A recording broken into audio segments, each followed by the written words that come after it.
Hi there. I'm glad you're here. Welcome to Beyond the Frame. I'm your host, Ryan Vanderhei, and I've learned some of my most valuable life lessons from my favorite TV shows and movies. Sure, these works of art entertain us, offer us an escape, and even tap into our emotions.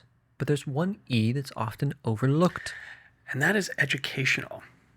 So viewed from a different perspective, these stories and their characters can help us to learn and develop as human beings. I'm your co-host, Joe Parente, and it's our mission with this podcast to share these unique perspectives with you so that you can grow from the show. The topic of today's discussion, Nosferatu, and understanding the tortured soul. As always, there will be spoilers ahead, so please proceed with caution. And be sure to leave a like, rating, or review wherever it is that you watch or listen, as it really helps the show. Shall we begin, Joe? We shall. All right. The answers that you're looking for are lying just beyond the frame. First of all, I gotta get this out of my system at the top of this thing. Okay. No, this is not a review podcast. We don't, give our ratings or anything like that. That's right.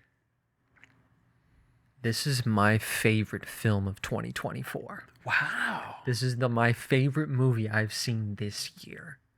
Okay. And it would be my number one. Now, there's movies I haven't seen yet.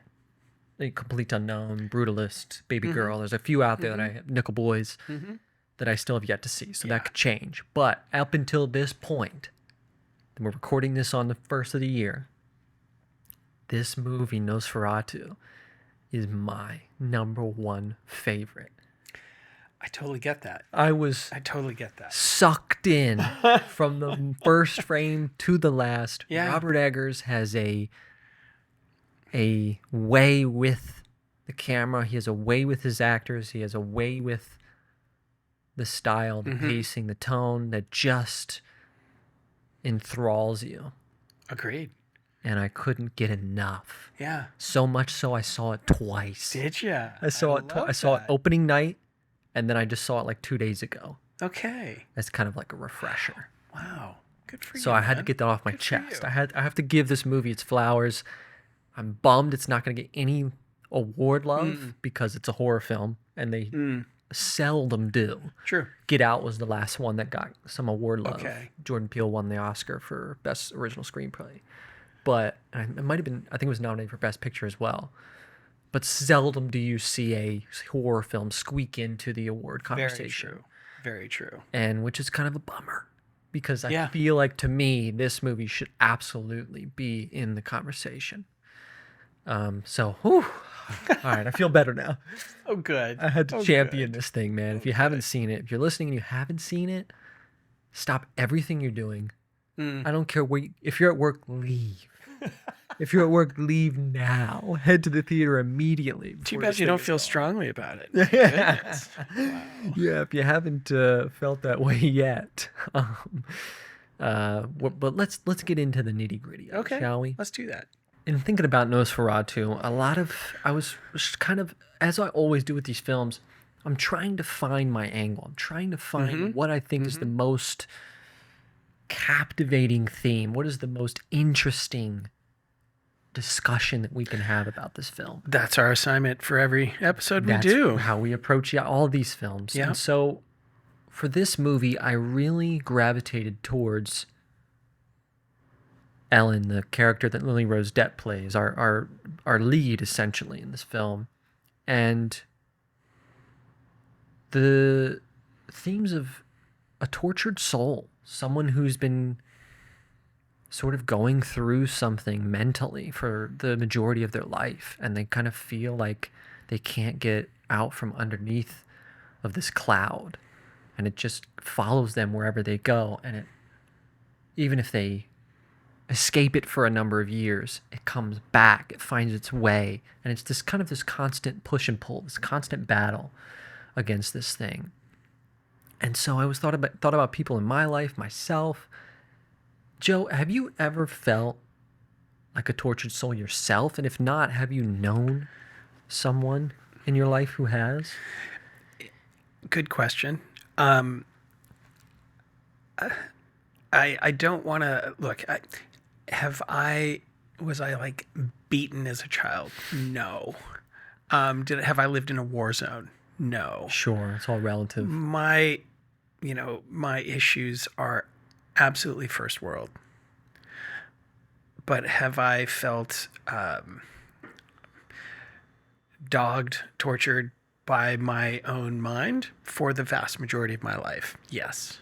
I think that's one of the benefits for me of getting a little bit older is just understanding things a little bit better. I don't mean wisdom, because I don't think there's a contingency between age and wisdom at all. Interesting. Okay. Not at all. But I have been able to get smarter and to see that so much of what I've done in my life, I couldn't help it. Just like most people can't help it. Wow. Okay. And so that helps me give myself a break. But what you're talking about and themes that were touched on in this movie, I could absolutely relate to. Me too. Big time. And for you as well. Me too. Absolutely. And it really, I talk about myself a lot on this podcast. No That's surprise. what we do. That's what we do. But here I really, because specifically in this film and with Ellen's character and played by wonderful Lily Rose Depp, the amazing Lily Rose Depp. Jesus. We're talking about melancholy. We're talking about depression. We're talking about this dark cloud. And I have a very close person in my life to me that has struggled throughout their life with clinical depression and has been on and off medication, has been in and out of, therapists, psychologists, you name it. And it's just kind of always been there. It's always been this cloud over this person that I care deeply, deeply about. And it occurred to me after watching this film that I could never really understand until I myself experienced situational depression. Okay. And for anyone listening, I'm not talking about I lost my job, I'm sad, and that could lead to situational depression. I didn't get the A I wanted on a paper, I'm sad about it. Right. I'm talking about actually being situationally depressed. I burnt out. I worked 5 years straight, no days off in a job. And then I reached a wall. I hit a wall and I had burnout. And it just swallowed me. Wow. And I came under this extreme situational depression where I couldn't get out of bed. Oh, wow. It was every fiber of my being, all the energy in my body just to get out of bed. There was no doing anything. There was no accomplishing anything. There was no joy in any scenarios or situations. And for the first time in my life, I understood this person that was so close to me. For my entire life, it had been hands off. It had been from a distance. It had been, maybe you're sad, maybe, I don't know, because I haven't been there. So you were looking at it from the other side of the glass. Correct. I was now, I could understand. I could empathize a little bit better because I had felt it myself and it all clicked. It all made sense. I get it now. I understand you now and what you're going through and what you're feeling and how torturous it could be at sometimes. And that's kind of what we're talking about here, this tortured soul. So that's kind of how I related to what this movie was exploring, because a lot, we'll get into it.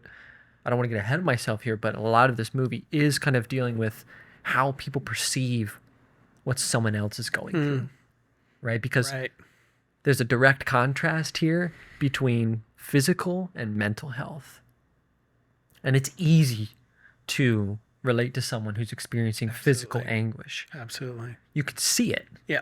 It's visible. Or someone's vomiting, or someone's bleeding, or, you know what I mean? We can actually visibly see it. Yeah. So it's very easy to articulate. Plus, it's something that's more easily diagnosed. Correct. Which makes it easier for people to wrap their head around it. Right. You've got this. You've got XYZ. Yeah. Oh, got it. Right. That's what that is. Mentally, it's still such a gray area for us. I think still we're on the very early stages of sort of unraveling the brain and some of these more difficult challenges that we face, and anxiety, depression, bipolar, schizophrenia. Like they're all so confusing, complex, and we know so little about the brain and how it works, and it's just I think we know this much about it. And so this movie really explores that sort of angle pretty well, I think. Mm-hmm. So let's give them a recap, just a little Let's bit do here, it. just to get you up to speed. So the film opens with Ellen, played by Lily Rose Depp, praying for the comfort of an angel and actually awakening a dark entity in the process. We flash to years later to winter in 1838, and Ellen has just married Thomas, who's played by Nicholas Hoult, Who was awesome who also. was awesome in this. Him wanting financial stability for his new wife, working as a real estate agent, takes a job from his boss, to travel to Mr. Count Orlok's estate in Transylvania and sell him a home in their town in Germany. He soon finds out that Count Orlok is a vampire, Nosferatu, the dark entity that his wife Ellen awoke years before. Ellen, meanwhile, stays with her friend Anna, played brilliantly by Emma Corrin, who is becoming a really favorite of mine. Anything I see her in, I am impressed. She's really impressive. She's great. And her husband, Friedrich, played wonderfully by Aaron Taylor Johnson. Agreed. Fell in love with him in this. Mm-hmm. So the scene that we're going to discuss here kind of deals with the origin of evil. And it's kind of, if you've seen the trailers for this, it is like the quote that it goes around in this film. So while Thomas is at the Orlok's castle caught in a fever dream, boy was it. Yeah, no doubt. Ellen is attacked by these bouts of sleepwalking and seizures. Anna and Friedrich get her a doctor, but the doctor suspects that she needs special treatment. Like, he can't figure out what's going on here. He thinks it's something a little bit out of his realm of expertise. It's a good thing that he could see he was out of his depth. Correct. Yeah, And we need doctors like that. We need Willem Dafoe is what we need. Yeah, that's what we need. Yeah, any way to get him in the picture. So he goes and recruits his old professor, Von Franz, who's played exceptionally by Willem Dafoe, to help out. So Von Franz begins his consultation with Ellen, and she kind of sits up in bed and says to him, "My dreams grow darker. Tell me, does evil come from within us or beyond?" Such a great question. Such a great question. I love that she just addressed it so head on like that, Yeah. because that's what this movie is addressing in a way. Yeah. And she asked the question for all of us. Yeah, that we were all wondering and all thinking. Yeah. Does it come from within us, or does it come from beyond us? Is it inside of who we are? Is it in here, or is it out there? And this is a really poignant question. Absolutely. I think it offers an insight into how Ellen is actually feeling and how she's felt for, quite frankly, most of her whole life. life. This has been a question she's probably been asking herself. And I've asked myself the same thing in relation to my own struggles, my own mental sort of blockades and things. Like, is this just me? Is there something wrong with me? Am I defective? Or is this something that's a result of stimuli that I've had in my life and situations I've been in? And is this just here? Or is it something I've gone through? Probably a mixture of both. I was going to say the answer is yes. Yeah. Because it is a mixture. It is look, the same situation can happen to two people, and two people are going to take it very differently. And how you process that information is really important. How you feel about yourself, how you see yourself is very important. I think when it comes to these kinds of things, what adversity shows is how strong is someone's foundation. Yeah. You know, their emotional, their mental foundation. Yeah. And how well are they able to roll with things, with adversity. Sure. And a lot of us are just kind of like babes in the woods when it comes to this. Because a lot of people who become parents didn't figure this stuff out before they had kids. And it's not like there was ill intention. Of course. it's like a lot of times ignorance begets ignorance, you Sure. know? And so we have to, we don't have to, but we trip our way through this, and we either try to figure that out and answer these questions and figure out how we can best deal with ourselves and what comes up. Or a lot of people just kind of anesthetize themselves with life and, focus on, sports or whatever, Yeah. and just like kind of try to drown it out. Try to block out what's back there. Yeah, I love the way that you put that. And yeah, it's funny. Somebody said, if you become a parent young, you have the energy. If you become a parent old, you have the wisdom. Right. So you don't have the energy when you're older, but you've got all the wisdom. You can be. Right. So where's that balance? But it's so true. And in this scene, she's a tortured soul. Yeah. And she's aware of that. And she's, I think, confused, rightly, like a lot of us might be at times, like, why her? Why me? Well, do you mind if I jump in? Absolutely, With that, why please. her, why me? Yeah. Part of what made this whole thing, this setup so interesting to me was we see Ellen crying. We see her asking for help from something. Yeah. And as Ryan has already referred to this, it woke up a very dark presence that had been sleeping for a very, very long time, it said. Yeah. We heard this in the voiceover. What we don't know is what drove her to that. Yeah, we never get. We a have sense. no idea Yeah. what was going on in her life. Right. That we just see her crying in bed, Yeah, and asking and for then her please. asking for help. Yeah. Which, I mean, how many of us have done that? Been there. Yeah, Been me there, too, sister. I'm with Me you. too. Yeah, and it's this darkness that she has, this as she refers to throughout. My melancholy has returned. My melancholy I had as a kid. She's always referring to it as her melancholy. And she does go on to say in this scene with Dr. Professor von Franz, it was only suppressed when she met Thomas. But did she use the word suppressed? I think so. Okay, Yeah, she was like it was only suppressed when I met fair enough. Thomas. Like at this despair, like, and now it's and then his reply is like, but it's returned. And then throughout, Friedrich is actually the one that's saying, oh, it's just because your husband's gone. Like once he returns, you'll be fine. Right. Kind of that's his attitude about it. Right, that's true. Yeah. Because that was the attitude of the day. Of the time, Of yeah. the In 1800s. It was kind of like, Yeah. I mean, but we know why it returned. It wasn't as though the husband didn't have the same effect on her.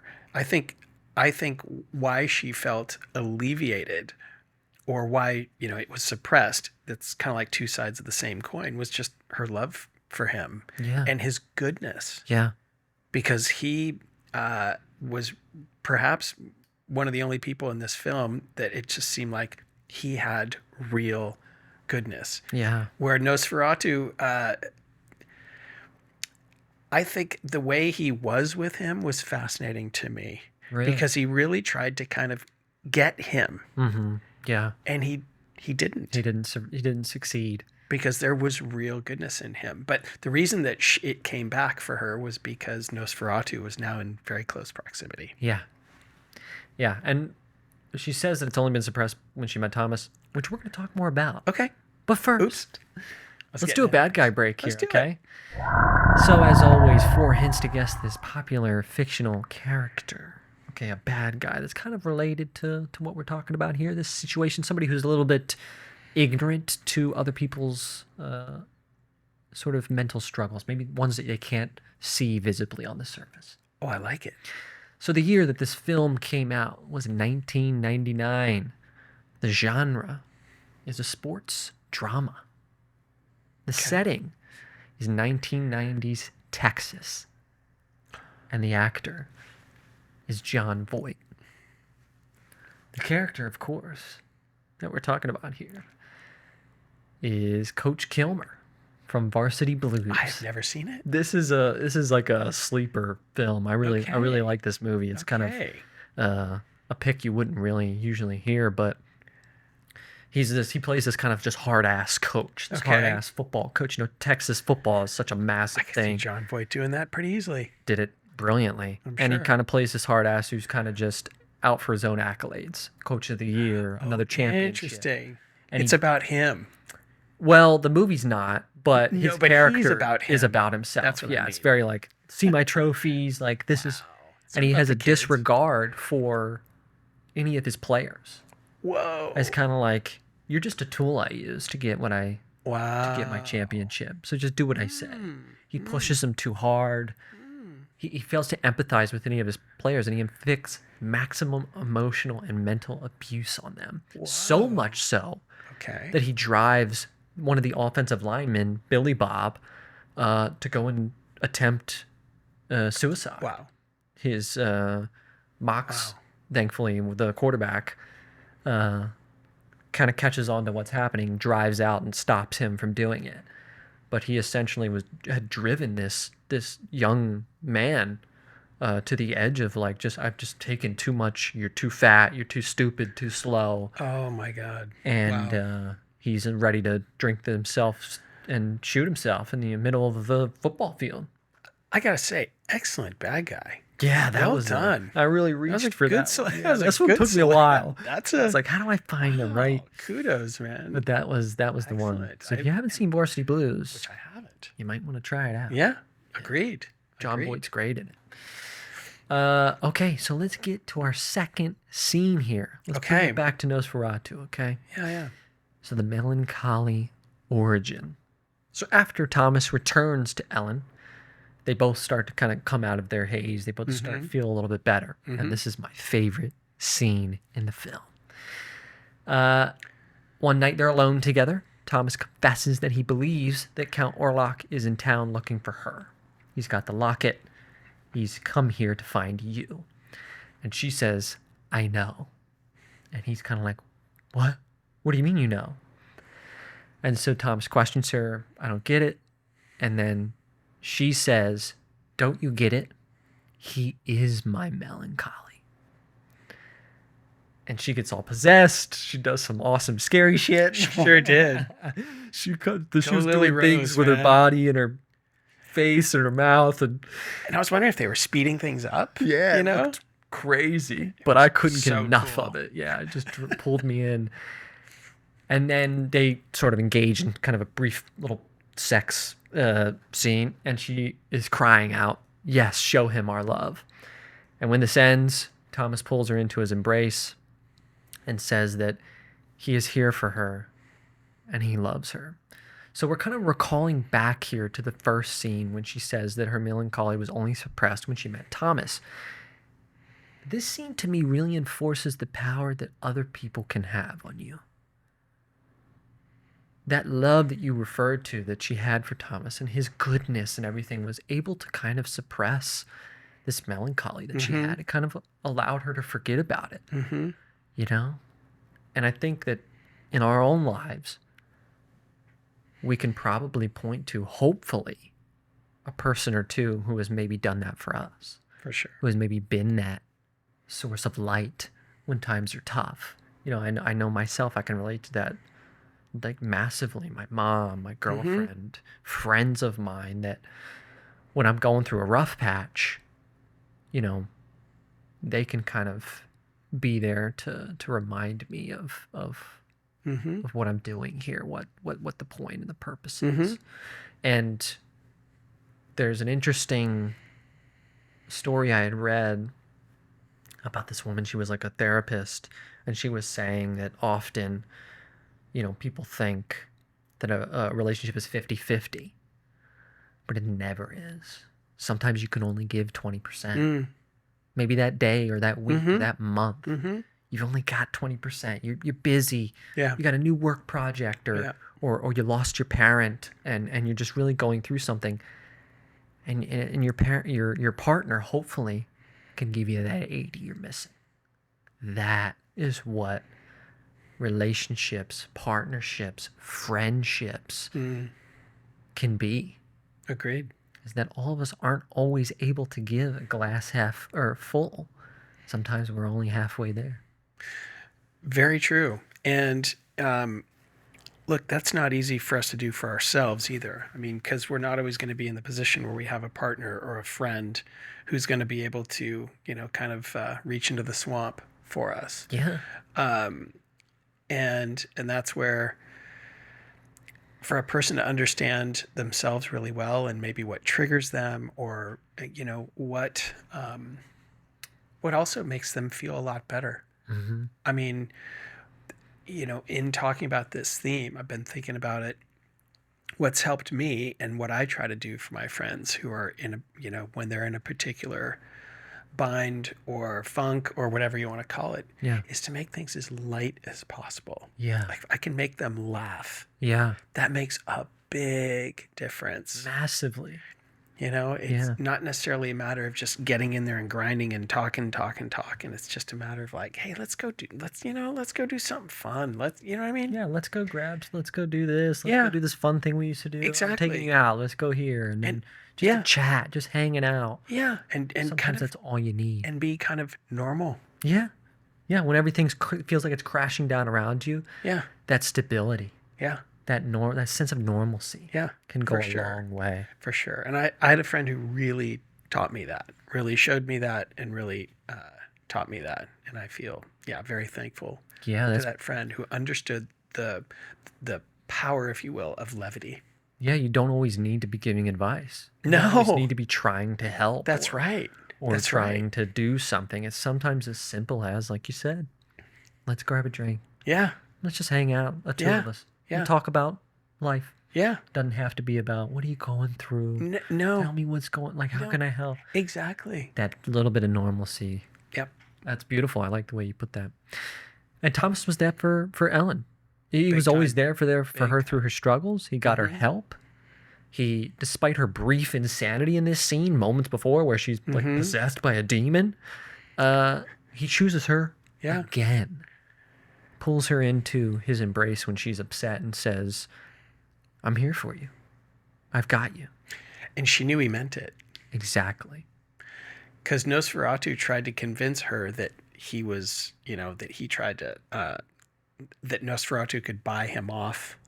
Right. He says know. that your husband signed the divorce papers. Right. And, And he didn't know what he was signing. Correct. He was in. And it was not in his language. No, he was You like, know. language of my family. Right. And he thought he was getting payment for something entirely different. Yes. So Nosferatu completely twisted it. Yes. And it had Lily Rose, it had Ellen for a moment. Yeah, because and again, we know that she's being possessed by Count Orlok, by Nosferatu. Yes. But she even turns to him at one point and says, like, you stopped writing me. That's because the letters never got sent. All the letters he wrote. Yeah. She's Yeah. like, you stopped writing me. Why? Yeah. All this stuff. Yeah. Yeah. And then she's like, you'll never be able to please me like he does. I mean, she was kind of like getting to him, but it couldn't ever pierce through. No. And we see what happens when on the opposite end, we have Thomas, we have Friedrich. Friedrich, who, we think is a good guy. He seems Yeah. like a well-rounded person Yeah. who wants the best for people, and he does well, and he takes care of his family. But he refuses to believe what is happening. He refuses to believe what is happening to his wife. Can't you see? He says, he screams out, we have real physical problems here. There's rats, there's the plague. Can't you see that? Like, enough of this fantasy, of these mental things, of these afflictions. Like, people are sick. And this results in his wife and children being sucked dry of blood and dying. Quite literally. Yeah. Quite literally, Yeah. painfully, by Nosferatu. So his sort of ignorance of what his wife really needed. Mm-hmm. She didn't need the doctor to attest to the whatever rats or anything like that. She needed this help that Ellen needed, and he was too naive. He was too naive. To me, naive's a good way to put it. He was also too proud. He had so much investment in how he was in their society and how well he understood his society and how educated he was and how smart he was and how good he was with money. This is the right thing. This is And how, all this stuff is over here. And his training can't make sense of this. Correct. So, well, I'm just going to ignore that. And he ignored it at his peril. Yeah, it came back to bite him in the ass pretty hard. Yeah. About as hard Ended as a in his bite could death, be. too, eventually. Yeah, it did. So why don't we give these people a little fun fact about this film? Please. So Throw it out I there. was looking at some trivia here, and Okay. I found one that was really interesting. So, in this film, Nosferatu, did you know that Harry Styles was originally cast Wow. as Thomas, Okay. and Anya Taylor-Joy originally as Ellen? They both later dropped out due to scheduling I can conflicts. actually totally visualize both of them Yeah, doing this movie. definitely. I think they're both really talented. I've seen Anya Taylor-Joy. She's shown me more than Harry Styles. I think is quite good. Yeah, I take nothing away from him. But I think she's he doesn't have the breadth of work yet. no, and in that role, he wouldn't have to have it. Sure. She's got to have it in that role as Ellen, and I think Anya Taylor-Joy absolutely has it. I think she can go there. Oh, I think she she'd would've give you a crushed it. totally different Ellen. Yeah. But I think she also would have crushed it. Definitely. And they have worked, her and Eggers have worked together on 2 previous films, The Witch Okay. and The Northman. Okay. So they had, I think it was just like a rapport. Just like Willem Dafoe, he's worked with on The Lighthouse and The Northman. right. So they had Lighthouse. this Wow. sort of rapport already. And so that made a lot of sense. And she was poised to do it all the way up until the pandemic happened. Okay. Things got delayed. And then she was like, I'm doing Furiosa. Right. I have the Furiosa shoot. Which I she can't. crushed. Was she crushed? I can't commit to it. So that's when Lily Rose Depp comes into the picture, which I think is great because it gave her an opportunity. Anya Taylor-Joy has already proven herself Agreed. to us. Agreed. I think Lily Rose might have done it with this performance.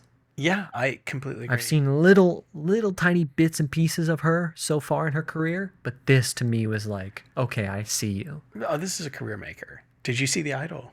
Did you see I did. that? I know Yeah. on HBO. Yeah. Yeah. Yeah. She was great in that. She was really great in that. Yeah. She throws herself into it as any good actor should. And she threw herself into this. She sure did. She Oh, did yeah. not hold back. No, and it was one awesome. little bit.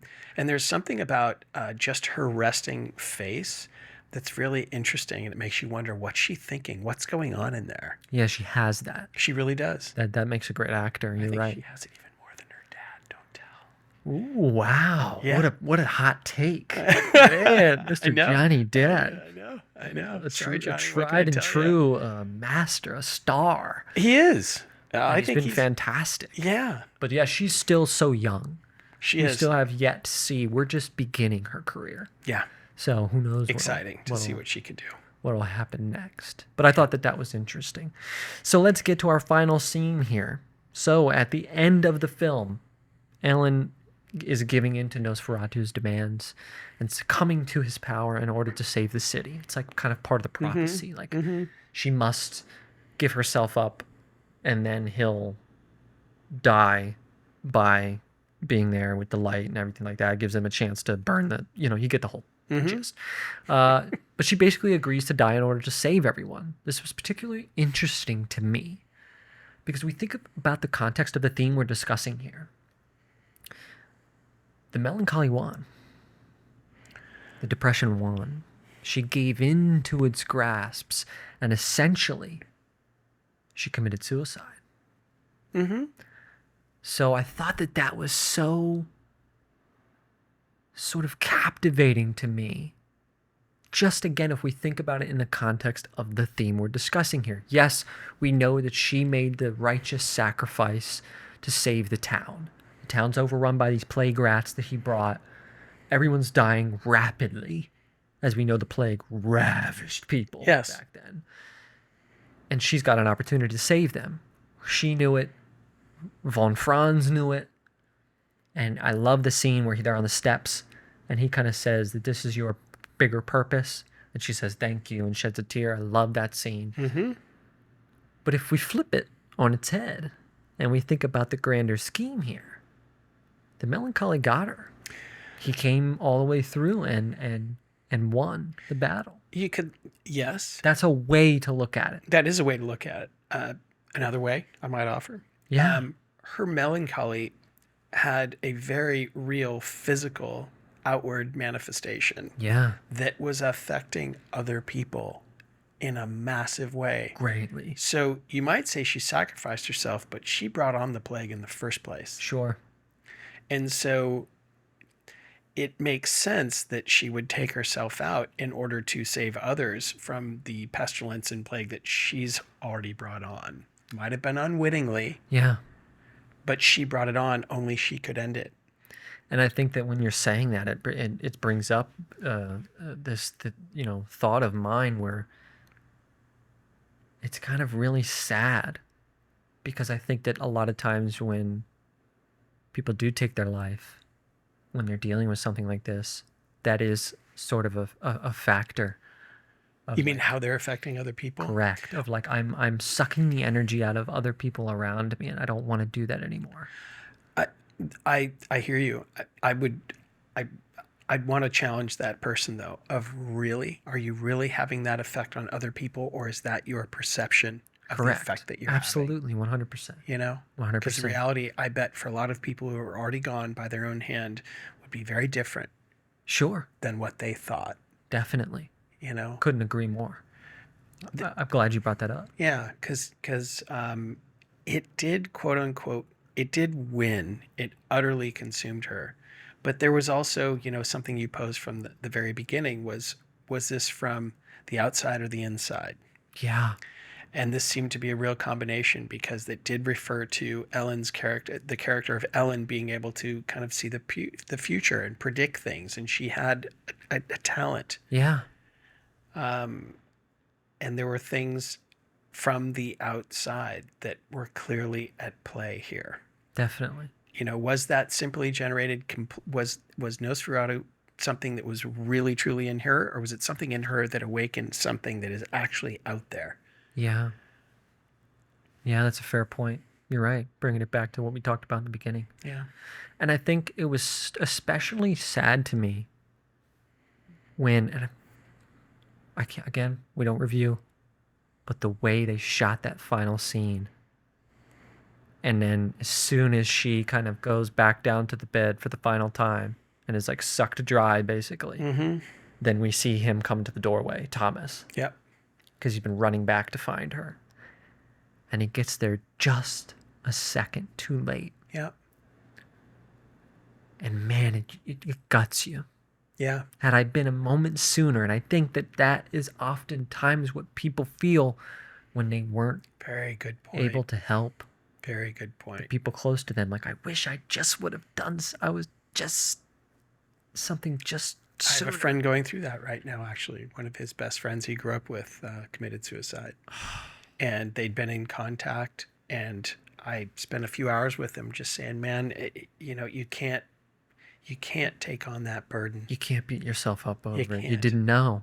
You didn't know. Yeah. And my friend probably would not have made the difference of keeping him alive. That person made that decision. They took themselves out, Sure. No one was going to make the difference. So Yeah. you're right. That was probably difficult for him, Thomas, to show up just after she had passed, but it was the right way to show that scene. Yeah, absolutely. beautifully was. done. It was, and it just, man, it gutted me so bad. Even the second time I saw it, I was like, oh, Yeah.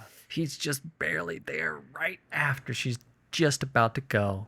Yeah. Thankfully, they have like a final moment together, I think, before she's really dead, where he can hold her hand and kind of, I'm here, which is sweet. But yeah, I can imagine Thomas from the onset of that scene forward, the guilt he might be feeling of like, I was too late, which is tough. But nonetheless, a really, really good ending. Yeah. I thought, and it ended The right it ended ending, actually. The right ending, the right Yeah. way. Yeah. So let's give these people some recommendations. Let's do it. huh? Why don't you do it? Why don't I do it? Why don't I give these people some recommendations? So, if you liked Nosferatu and you want to see more movies like it, here's 5 you can stream right now. The first is Let the Right One In, What a movie. a 2008 film starring Linda Lee Anderson on Prime Video. What a film. Yeah, amazing. Creepy, scary, crazy. Took all the glamour out of being a vampire. That's for damn right. sure. That's right, it did. The number 2, one of my favorite horror films, Hereditary, a 2018 film starring Toni Collette. And you can watch that right now on Netflix. I got to stick with Robert here, our director. The number 3 film, The Witch, a 2016 film starring none other than Anya Taylor-Joy. And that's on Prime Video. If you watch that, you can really see where that's his first, and you can see where he got his style. Okay. It comes through Nosferatu. Right on. And you can watch that on Prime Video. The 4th, Midsommar. That's the 2019 film starring Florence Pugh, and that's on HBO Max. And then I gotta give the classic. I gotta bring it back, baby. Oh my God. So the good. original Exorcist, the 1973 film starring Alan Burstyn. You can watch that right now on Paramount Plus, and you should, because it's a classic. Sure is. So to recap, what did we learn from Nosferatu, Joe? We must show compassion to those among us who are fighting battles within themselves.